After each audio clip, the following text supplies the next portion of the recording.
सुर्खी, फिर मेहगांव और अब अशोकनगर। क्या 28 सीटों के उपचुनाव में भगवान राम की एंट्री हो गई है?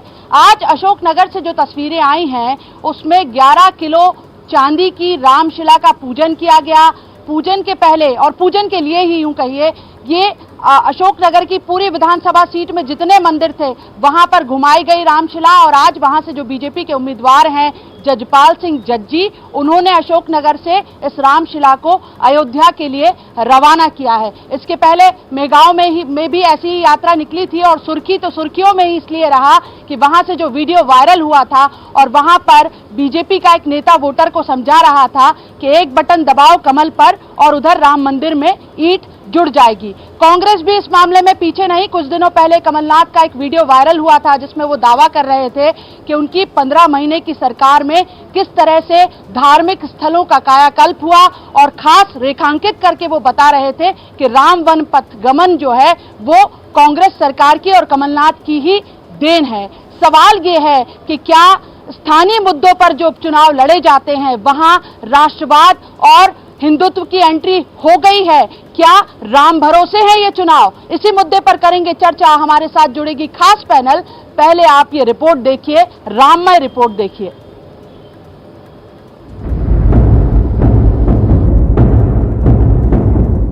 क्या 28 सीटों के उपचुनाव में भी सियासी दल भगवान भरोसे हैं? सुर्खी के बाद अब उपचुनाव वाली सीट अशोकनगर के चुनाव में भगवान राम की एंट्री हो गई है। यहाँ से 11 किलो चांदी की रामशिला अयोध्या रवाना करवाई जा रही है। ये घोषित तौर पर बीजेपी का आयोजन नहीं, लेकिन यहाँ से बीजेपी के उम्मीदवार जजपाल सिंह जज्जी के समर्थकों ने चुनावी माहौल को राममय किया है। रामशिला को अशोकनगर से अयोध्या रवाना करने से पहले इस रामशिला का विधानसभा सीट के सभी मंदिरों में भ्रमण कराया गया।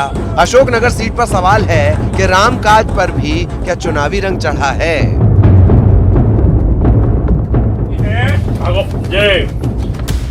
जो चुनाव चिन्ह होगा ये गोविंद भैया। इसके पहले सुर्खी विधानसभा सीट पर एक वीडियो वायरल हुआ था। इसमें बीजेपी का एक कार्यकर्ता वोटर को कैलेंडर भेंट कर रहा है कि इस बार भूल पर वोट देना है। एक वोट देने पर एक ईंट मंदिर निर्माण में लग जाएगी। गोविंद सिंह राजपूत इसके पहले विधानसभा क्षेत्र सुर्खी में 13 दिनों तक रामशिला पूजन यात्रा निकाल चुके हैं। सुर्खी में इस पर सियासत भी हुई थी। क्षेत्र में भी चुनाव होना है जहाँ से प्रदेश के मंत्री भाजपा के प्रत्याशी के रूप में श्री गोविंद सिंह राजपूत चुनाव लड़ रहे हैं। उनके द्वारा चुनाव प्रचार शुरू कर दिया गया है। चुनावी घोषणा हो चुकी है। आचार संहिता की कभी भी छूट लगने वाली है। ऐसी स्थिति में उनके द्वारा चुनाव प्रचार में भगवान राम के नाम का सहारा लेकर धर्म को राजनीति में घसीटा जा रहा है। ये बहुत ही आचार संहिता का उल्लंघन है।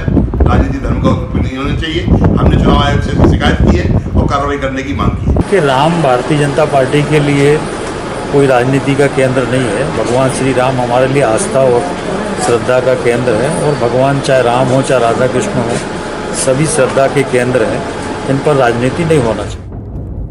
सुर्खी से पहले मेहगांव सीट पर रामशिला यात्रा निकल चुकी है और नेपानगर सीट पर सांसद नंदकुमार सिंह चौहान अपने भाषणों के जरिए चुनाव में अयोध्या राम मंदिर की एंट्री करवा चुके हैं। सवाल ये है कि क्या उपचुनाव में राष्ट्रीय मुद्दों की एंट्री होगी? सवाल ये भी है कि हिंदुत्व और राष्ट्रवाद के इन मुद्दों में स्थानीय वोटर के सवाल कब सुने जाएंगे? Bureau report, news 18 Madhya Pradesh, Chhattisgarh. तो इस खास चर्चा में हमारे साथ जुड़े हैं दो बेहद खास मेहमान। बीजेपी प्रवक्ता राकेश शर्मा हमारे साथ जुड़े हुए हैं और कांग्रेस प्रवक्ता स्वदेश शर्मा हमारे साथ जुड़े हैं। आप दोनों मेहमानों का बहुत बहुत स्वागत इस चर्चा में शामिल होने के लिए। और साथ में जुड़े हैं मेरे सहयोगी अनुराग श्रीवास्तव। अनुराग, कई बार ऐसी स्थिति हो जाती है और इस बार ऐसा लग रहा है इस उपचुनाव में क्या सियासी दल नब्ज नहीं पकड़ पा रहे हैं वोटर की? कि ऐसा लग रहा है कि चलिए ये मुद्दा भी खेल दिया जाए, जो हाथ लग जाए।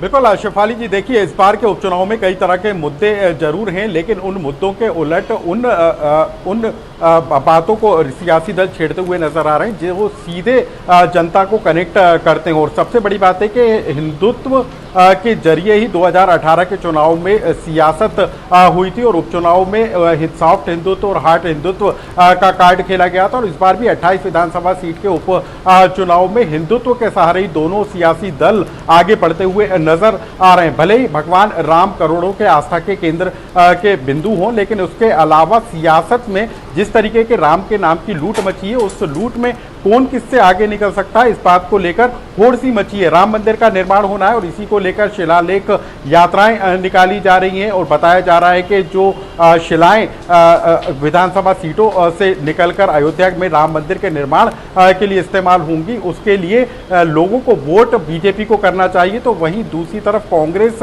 भी इसमें पीछे नहीं है, क्योंकि कांग्रेस में पीसीसी दफ्तर में नवरात्रि का उत्सव शुरू होने वाला है और आचार संहिता के लागू होने से पहले भी चाहे राम मंदिर के निर्माण को लेकर पीसीसी के राममय होने की तस्वीरें निकल कर आई थी। प्रदेश कांग्रेस अध्यक्ष कमलनाथ के निवास से जन्माष्टमी पर भगवान श्री कृष्ण की पूजा आरती की तस्वीरें निकल कर आई थी और अब नवरात्रि पर मां दुर्गा की पूजा आरती की आराधना करते हुए भी कांग्रेसी नजर आएंगे। तो कुल मिलाकर इस बार के उपचुनाव में मुद्दों से ज्यादा सॉफ्ट और हिंदुत्व की तरफ दोनों ही सियासी दल बढ़ते हुए नजर आ रहे हैं और कोशिश इसी बात को लेकर है कि एक बड़ी आबादी को राम नाम के सहारे अपने पक्ष में किया जा सके ताकि उपचुनाव में इसका फायदा लिया जा सके। और यही कारण है, चाहे अशोकनगर का इलाका हो या फिर सागर की सुर्खी विधानसभा सीट का मामला हो, हर कोई राम के नाम पर उपचुनाव में उतरता हुआ नजर आ रहा है।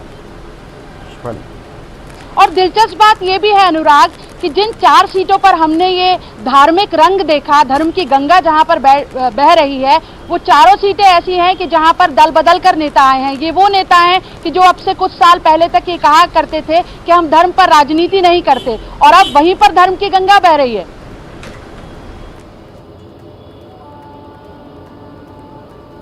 दिलचस्प मामला यही है कि यही वो चेहरे हैं जो कभी कांग्रेस में हुआ करते थे और बीजेपी इनके सॉफ्ट हिंदुत्व को लेकर सवाल खड़े करती थी, लेकिन अब ये चेहरे बीजेपी में आ गए तो बीजेपी के सॉफ्ट हिंदुत्व का भी एक बड़ा चेहरा हो गए। और सबसे बड़ी बात है कि दल बदलने के साथ ही नेताओं ने अपनी छवि को भी बदलने की कवायद तेज कर दी और यही कारण है कि चुनाव की तारीखों के ऐलान से काफी पहले गोविंद सिंह राजपूत ने सागर के में शिला यात्रा निकालने का काम किया था। इसके अलावा अलग अलग जगह पर कई तरह के धार्मिक आयोजन भी हुए थे। तो कुल मिलाकर बीजेपी के रंग में रंगे नजर आ रहे बीजेपी के उम्मीदवार अब बीजेपी के भगवा कार्ड के जरिए उपचुनाव में अपने जीत को सुनिश्चित करने की कोशिश में जुटे हैं और यही कारण है कि अलग अलग विधानसभा सीटों पर तमाम तरह की धार्मिक यात्राएं निकाली जा रही हैं। भगवान राम के नाम पर वोट मांगे जा रहे हैं, सीधे तौर पर ना सही लेकिन घुमा फिराकर शिला यात्राओं के जरिए राम मंदिर के निर्माण के नाम को लेकर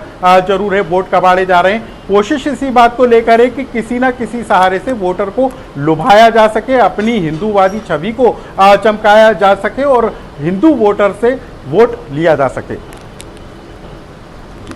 बिल्कुल अनुराग, मैं रुख करूंगी बीजेपी प्रवक्ता राकेश शर्मा जी का। राकेश जी, इसमें दो राय नहीं कि 2 सीटों से 3 सीट तक जो बीजेपी पहुंची है और इतनी बड़ी पार्टी बनी, उसमें अयोध्या आंदोलन एक अहम पड़ाव रहा है पार्टी के लिए। लेकिन अगर मध्य प्रदेश की बात करें, 28 सीटों के उपचुनाव की बात करें, आपके पास 15 साल की शिवराज सरकार का कार्यकाल है बताने के लिए। जो कैंपेन है आपका, उसमें आप कह रहे हैं कि शिवराज है तो भरोसा है। उसके बाद जो 5 महीने का कामकाज है वो भी आप गिना रहे हैं। तो फिर भगवान राम की जरूरत क्यों पड़ गई? देखिए शेफाली जी, मुझे आश्चर्य इस बात पर होता है कि आज अगर आप प्रश्न कर रही हैं कि भारतीय जनता पार्टी को राम की जरूरत क्या पड़ गई, यही प्रश्न ही आश्चर्यजनक है। भारतीय जनता पार्टी तो राम में आस्था शुरू से रखी हुई है। आपने देखा होगा कि हमारे घोषणा पत्र में शामिल रहता था कि राम मंदिर का निर्माण हम करेंगे, हमारी सरकार आएगी। हमने कभी राम से किनारा नहीं किया। इस बात का जवाब तो आप शेफाली जी उनसे मांगिए जो सुप्रीम कोर्ट में कहते हैं राम काल्पनिक पात्र हैं, जो चुनाव के आते ही राम भी याद आने लगते हैं कांग्रेस पार्टी को, मां दुर्गा भी याद आने लगती हैं, हनुमान जी भी याद आने लगते हैं, किसान भी याद आने लगते हैं और गरीब भी याद आने लगते हैं। और जब सरकार में रहते हैं तो ये सेकुलर बन जाते हैं, ये मुस्लिम तुष्टीकरण की राजनीति कर कर वोट की राजनीति करते हैं। आज हम तो शुरू से कहते हैं कि हमारी आस्था राम में है और राम हम में समाहित हैं। हम तो शुरू से राम जी के साथ हैं, पर जिनने राम को काल्पनिक पात्र कहा था, अब आज अगर वो राम की बात कर रहे हैं, माँ दुर्गा की बात कर रहे हैं, माँ हनुमान जी की बात कर रहे हैं, तो ये निश्चित रूप से है कि चुनाव आ रहा है, इसलिए कांग्रेस पार्टी को ये सब नजर आ रहे हैं। मैं तो कहना चाहता हूं कि हमारी 6 महीने की सरकार की बात कर ली जाए तो 3 ऐसे बड़े मील के पत्थर हमारी 6 महीने की सरकार में है, जिसको लेकर हम जनता के बीच जा रहे हैं। सबसे पहले तो हमने फसल बीमे के पैसे जमा करे किसान के और उनको फसल बीमा प्राप्त हुआ। राकेश जी, मैं इंटरप्ट करना चाहूंगी आपको। इसमें दो राय नहीं कि राम मंदिर आंदोलन और अयोध्या में राम मंदिर निर्माण पूरा क्रेडिट बीजेपी का ही है और वो काम जो है पूर्ण हो चुका है, जो घोषणा पत्र में लंबे समय से था। लेकिन राम मंदिर ट्रस्ट भी ये कह रहा है कि उनको कैश की जरूरत है। फिर ये रामशिला का समारोह पूर्वक आयोजन और फिर भेजा जाना, इस सब की क्या जरूरत है? ये तो आप जो फंड है या जो धन संग्रह किया जा रहा है वैसे भी पहुंचाया जा सकता है। कहीं ना कहीं चुनाव में इस्तेमाल हो रहा है ना इन सब चीजों का।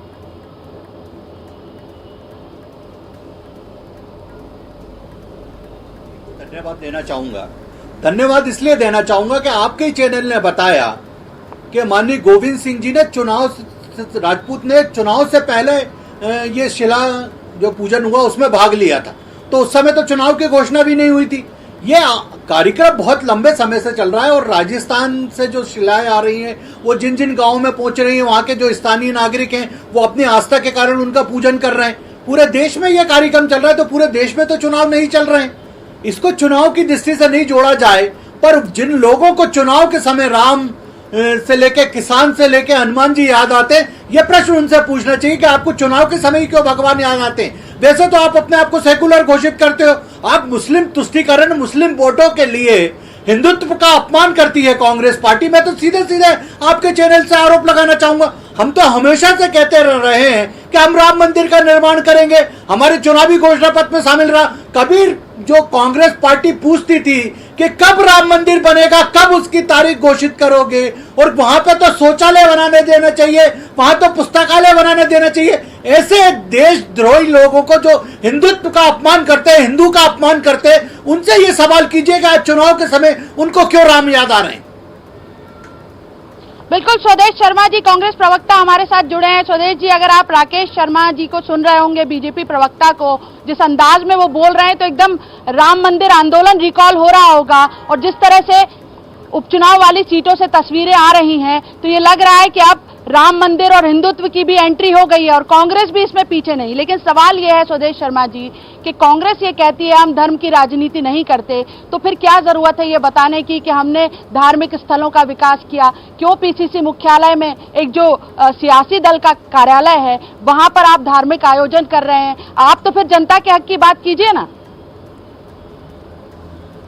देखिए सैफ अली जी, जहाँ तक हम समझते हैं हमारा देश कई धर्मों में, कई जातियों में, कई परंपराओं में, कई संस्कारों में, कई तरह की ड्रेसों में, आभूषणों में बटा हुआ देश नहीं है। सब इकट्ठे होकर के भारत बना है और एकता में अनेकता में एकता, यही सबसे बड़ा प्रतीक है। और हमारा संविधान भी हमें धार्मिक रूप से राजनीति को धर्म में लाने की इजाज़त बिल्कुल नहीं देता। कांग्रेस ने कभी भी हर धर्म का सम्मान किया है, आदर किया है। आपको याद होगा कि मध्य प्रदेश में सबसे बड़े हनुमान जी की मूर्ति कमलनाथ जी ने छिंदवाड़ा में बनवाई, लेकिन कभी उसका प्रचार नहीं किया, कभी उस पर वोट नहीं मांगे, कभी उसको राजनीतिकरण नहीं किया। पीसीसी की बात की जाए तो पीसीसी में पिछले 7-8 वर्ष से मैं ही देख रहा हूँ दुर्गा माँ की मूर्ति का वहाँ स्थापना होती है, लेकिन तो वो करता कौन है?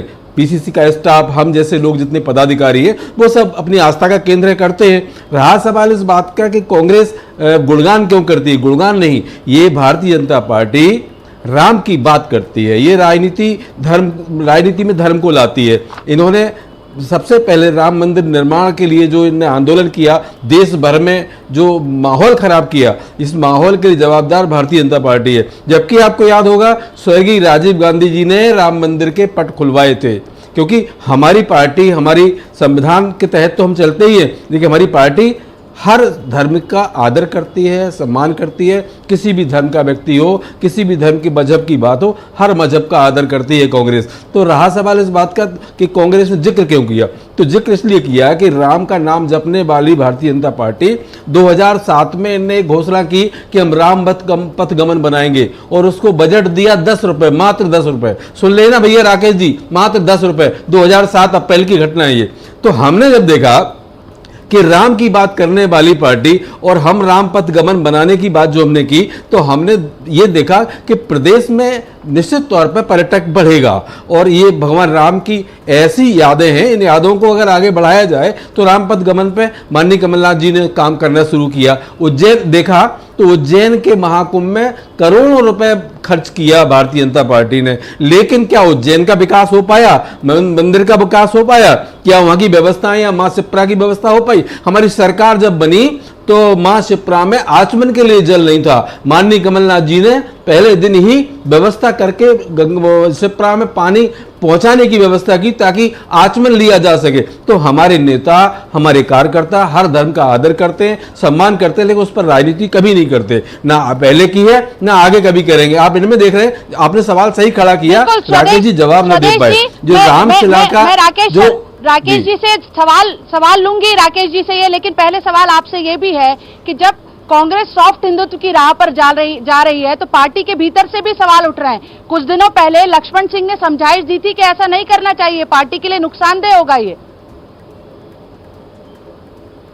देखिए, मुझे तो नहीं पता कि उन्होंने क्या कहा था, आपने बताया हर आदमी के अपने अपने विचार होते हैं, लेकिन रहा सवाल उन्होंने किस बात के लिए कहा था। जब 6-7 साल से मैं खुद देख रहा हूँ माँ देवी की और गणेश जी की प्रतिष्ठा प्राण वो वहाँ होती है स्थापना पीसीसी में, और हम लोग ही करते हैं पदाधिकारी लोग, ये हमारी अपनी बात है। अच्छा, और हम अपने घर में अपने गाँव में हम रोजा अवतार भी करते हैं, हम सब धर्मों का आदर करते हैं, सबका सम्मान करते हैं। अभी हमारी आस्था का केंद्र जो होगा, निश्चित तौर पर हमारा ऑफिस हो, हमारी कोई भी जगह हो, हम वहाँ उनकी तस्वीर लगाएंगे, हमारे आराध्य जो केंद्र है आराधना की उनकी तस्वीर लगाएंगे, पूजा अर्चना करेंगे, इसमें किसी को आपत्ति नहीं होगी। राकेश शर्मा जी से जवाब ले लेते हैं। राकेश जी, आप सुन रहे होंगे स्वदेश शर्मा जी को, उन्होंने जो आरोप लगाया कि राम वन पथ गमन के लिए बजट नहीं दिया गया 2007 में, और कांग्रेस राम के साथ गाय को भी मुद्दा बना रही है और ये कह रही है कि गौशालाओं के लिए जो बजट दिया गया था कमलनाथ सरकार में, शिवराज सरकार ने उसे आधा कर दिया।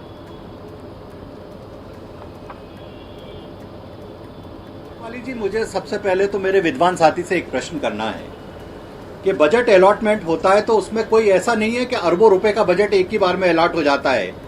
सरकार एक राशि निश्चित कर देती कि इतनी राशि इसमें है, फिर उसके बाद वो बजट जब फाइनल बजट अलॉट होता है तो उसमें वो राशि बढ़ जाती है। अब इतनी भी अगर समझ इनमें नहीं है तो मैं इससे आगे नहीं बोलूंगा।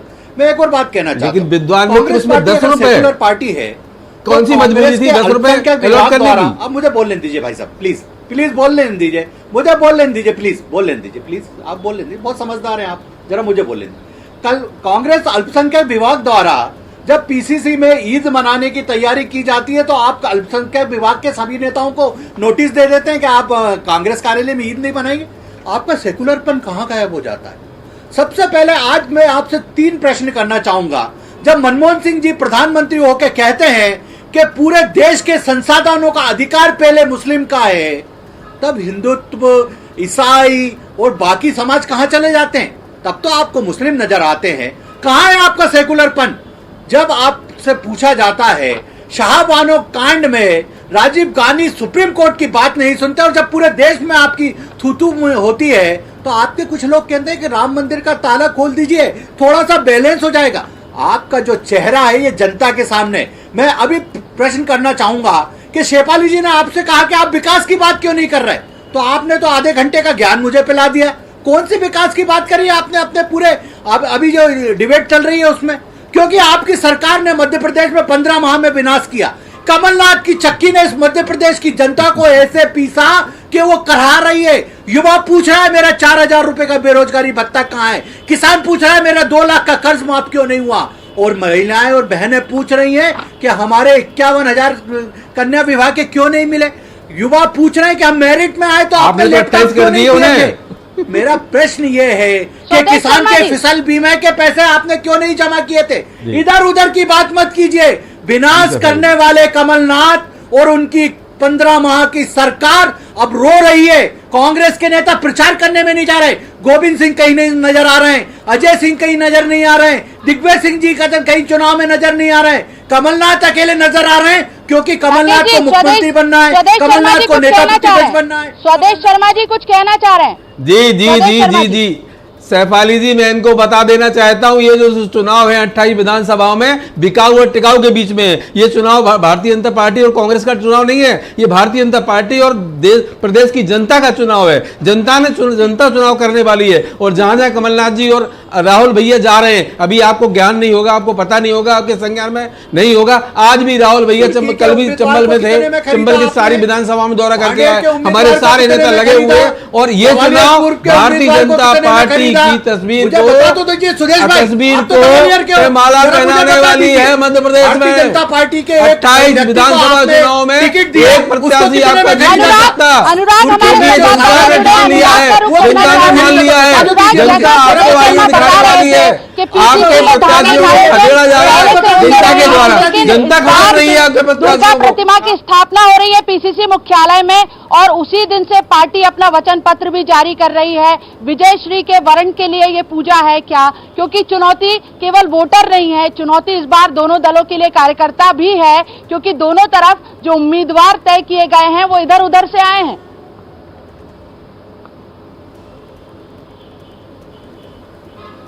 फोकस कांग्रेस पार्टी का अपने वचन पत्र को लेकर भी है। कल वचन पत्र कांग्रेस पार्टी जारी करने वाली है, लेकिन इसके लिए दिन भी नवरात्रि का कांग्रेस पार्टी ने चुना है, क्योंकि कांग्रेस पार्टी की मंशा भी इसी बात को लेकर है कि वो उपचुनाव में उन तमाम उपायों को करे जो उसके पक्ष में आते हैं। और यही कारण है कि नवरात्रि के पहले दिन कांग्रेस पार्टी ने अपने वचन पत्र को जारी करने का फैसला किया है। इसी तरीके से कांग्रेस पार्टी इस बात का दावा जरूर कर रही है कि बीते कुछ सालों से गणेश प्रतिमाएं और नवरात्रि के मौके पर दुर्गा की प्रतिमा को विराजित किया जाता है। लेकिन सबसे बड़ी बात है कि बीच में कई सालों तक ना तो गणेश प्रतिमा स्थापित की जाती थी, कमलनाथ के आने के बाद इसको जोर शोर के साथ स्थापना का कार्यक्रम किया गया। लेकिन राम मंदिर के निर्माण का जब काम अयोध्या में शुरू हुआ तब पीसीसी भी पूरी तरीके से राममय नजर आई। साथ ही प्रदेश कांग्रेस अध्यक्ष कमलनाथ भी इस बात का ऐलान कर चुके हैं कि मध्य प्रदेश से कांग्रेसी कार्यकर्ता धन जुटाकर चांदी की शिलाएं अयोध्या में बेचने का काम करेंगे। यानी कि कुल मिलाकर सॉफ्ट हिंदुत्व पर कांग्रेस पार्टी आगे बढ़ती हुई नजर आ रही है, क्योंकि 28 विधानसभा सीटों पर जहां पर उपचुनाव होना है वहां पर बड़ा वोटर कांग्रेस हिंदू वोटर ही होगा, जो कि निर्णायक भूमिका में होगा। और दोनों ही सियासी दल इस बात को अच्छी तरीके से समझते हैं। और यही कारण है कि राम के नाम पर काफी पहले बिल्कुल अनुराग, स्वदेश शर्मा जी का रुख करना चाहूंगी। चलिए, राम के काम की बात हो गई, आप भी धन संग्रह कर रहे हैं, वो रामशिला का पूजन करवा के रामशिला वहां पर पहुंचा रहे हैं। स्वदेश शर्मा जी, बड़ा सवाल ये है कि राम का जो आचरण था, राम की जो मर्यादा थी, क्या वो राजनीति में आएगी? कल जो सज्जन सिंह वर्मा ने बयान दिया है बीजेपी नेता कैलाश विजयवर्गीय के लिए, क्या उसे आप मर्यादा में दिया गया वक्तव्य मानते हैं?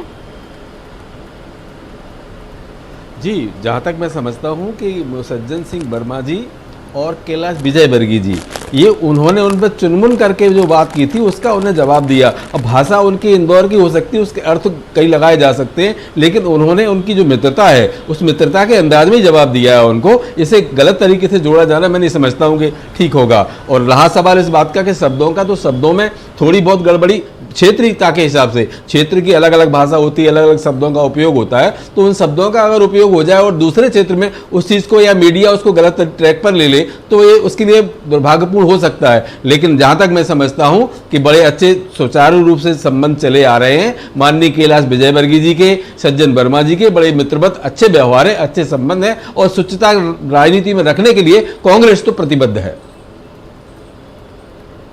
चलिए राकेश शर्मा जी, आप तो ये मंजूर करेंगे कि इस उपचुनाव में भाषा का स्तर बहुत गिरा और राम की जो मर्यादा है उसका आचरण कहीं नहीं हो पा रहा। कांग्रेस भी आरोप लगाती रही है कि शुरुआत बीजेपी की तरफ से हुई, उन्होंने सबसे पहले रौतेला मुख्यमंत्री बोला था और उसके बाद फिर बयान नीचे जाते गए।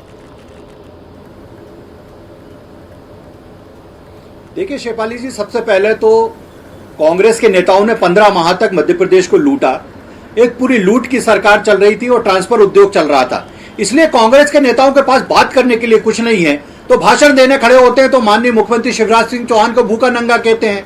हमारे जो मध्य प्रदेश सहित देश के बड़े नेता हैं कैलाश विजयवर्गीय, उनके बारे में किस तरह का सज्जन सिंह वर्मा जी के शब्दों का उपयोग हुआ है कि कांग्रेस के प्रवक्ता उनकी सफाई नहीं दे पा रहे हैं, क्योंकि जो शब्द जनता को हजम नहीं हो रहे, ऐसे शब्दों का उपयोग कांग्रेस के नेता कर रहे हैं। कहीं ना कहीं हम विकास की बात कर रहे हैं कि मध्य प्रदेश में हमने किस तरह से मेधावी छात्रों को लैपटॉप दिया 6 महीने की सरकार में, मध्य प्रदेश में कैसे हमने किसानों को फसल बीमे के पैसे पहुंचाए, मध्य प्रदेश में हमने संबल योजना में कैसे गरीबों के घर तक सेवा करी उनकी और उनको योजनाएं पहुंचाई। ये सब चीजें कांग्रेस पार्टी ने बंद कर दी थी।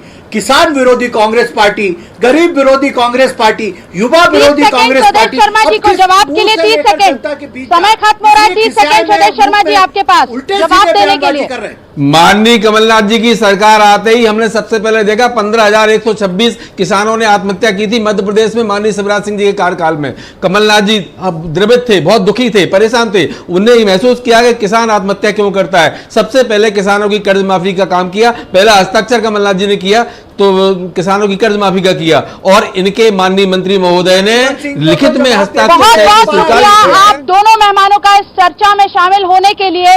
तो फिलहाल जो तस्वीर दिख रही है वो माहौल इस तरह का लग रहा है कि सियासी दल ये समझ रहे हैं कि जो मुद्दा हाथ लग जाए, जो दांव लग जाए, उसे पेश कर दिया जाए। और इसीलिए 4 सीटों पर तो मैं कम से कम कह सकती हूं कि भगवान की एंट्री करा दी गई है इस उपचुनाव में। तो आज की इस पेशकश में इतना ही।